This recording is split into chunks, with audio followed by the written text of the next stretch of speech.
Sobrang kulay na ni Andrea Brillantes ang paglilink sa kanya sa basketballistang si Sam Fernandez. Umaabante sa chikahan si Romel Placente. Kinumpirma na ng kapamilya actress na si Andrea Brillantes na dating na nga sila ng basketball player na si Sam Fernandez. Siya rin ang naliling sa actress mula pa noong Valentine's Day kung saan hindi nakalusot sa netizens ang pagbibigay sa kanya ng bulaklak.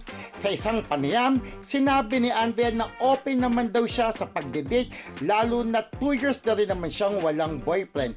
Say pa ng actress, naloka siya nang makita ang mga balitang magjowa na raw sila at dito na niya nilinaw na nasa dating stage pa lang sila at wala pang serious commitments. Samantala, excited na raw si Andrea na i-celebrate ang kanyang 22nd birthday bukas.